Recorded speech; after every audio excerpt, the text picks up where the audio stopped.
guess my problem started at the age of 13 when I joined the gang, and shortly after that, just 3 months into it, I was introduced to drugs. The first drug that I ever took was weed, ganja. And the first time I tried it, guess what? I loved it. And because I loved that high, that was the beginning of my problems that lasted 30 years. And by the age of 15, I was already addicted to heroin. And when I first got myself arrested for drugs and other offenses, that was at the age of 22. That was the first time I went into prison. So from my 20s until my mid-40s, my whole adult life, I should say, I was in and out of prison.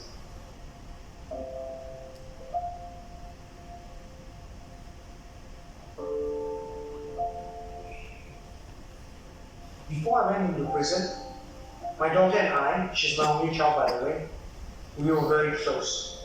Alright, I love to play with her, and I tell you that when she and I play, it is magical. But when I went into prison, and it was not something that was planned. Okay, I was just picked up from the streets and thrown behind bars.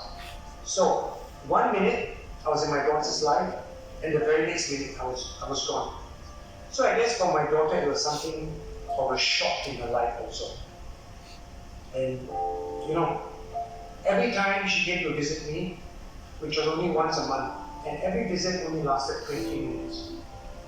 One thing she did was she dominated the whole visit. All she wanted to do was play and talk to me. So I remember when Centers for Fathering organized that father-daughter bonding session in prison, that 2-hour father-daughter bonding session. To me, I tell you, it was absolutely magical. Right? Few factors. One, it was a 2-hour thing. Right? I get to spend with my daughter without this glass panel in front. I could touch my daughter, I could carry her, I could feel her. Probably during then, you know, I don't know, probably during then, it felt like, you know, I was still in her life. I wasn't away at all. But when time's up, and the police, prison officer said we had to leave, and reality hit my daughter, knowing that I had got to leave my father, you know, that is when it really hit her, and then she started crying. So for me, it was the same thing. For the 2 hours, all I wanted to do was hug my daughter, to kiss her, to, you know, comfort her as best as I could. And not to think that I'm in prison, you know. Yeah. But when the call came that, you know, this open visit has ended, when reality hit me, it really hit me like a ton of bricks.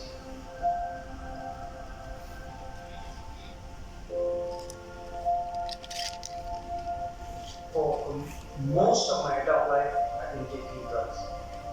I've been in prison 5 times, and believe me, I've tried and quit drugs on my own countless of times. And one thing is this: I fail each and every time. I guess there wasn't a real motivation for me to change. There wasn't any real, for lack of a better word, incentive. But during my last imprisonment, things were very different. It was because for the first 4 times when I was in prison, I was not married.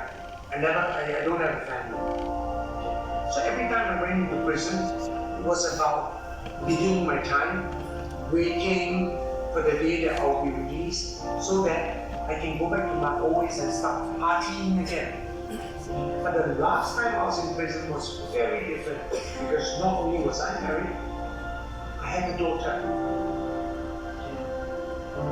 And I tell you one thing, being away from my daughter was the hardest thing for me to do.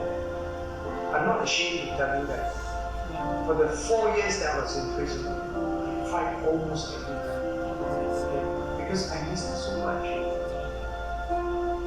Like what I've shared, since my teens, having a family of my own was my biggest dream. Okay? And I told myself this: if I have a family of my own, I will not be like my father, an absentee father. But like I said, my biggest fear came true. Not only could I not nurture her, I went into prison, I could not be with her.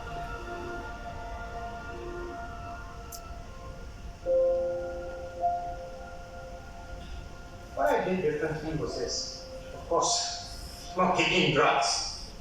When I don't take drugs, I would spend more time at home. So now my life is basically this: work, go home, spend with my family. I've been now 1,310 days as of today. Alright? Every day is work, go home, spend time with my family. That's all I do. Yeah. I think for me, I feel that I've been away from my daughter's life enough. When I was in prison, this was my wish. I want to be the best father that any child can have.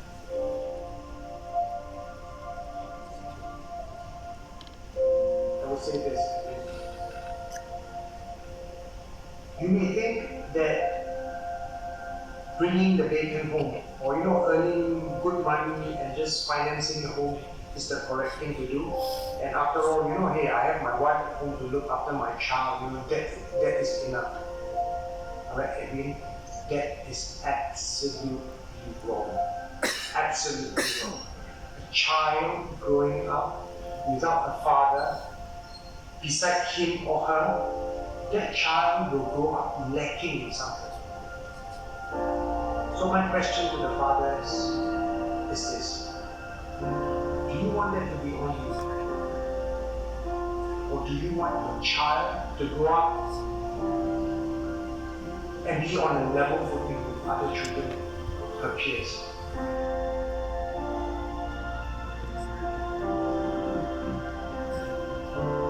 谁是我发挥？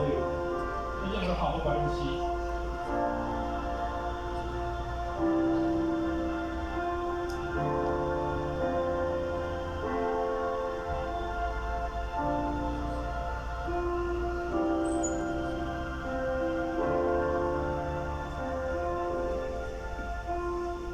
We have many touching stories like this of how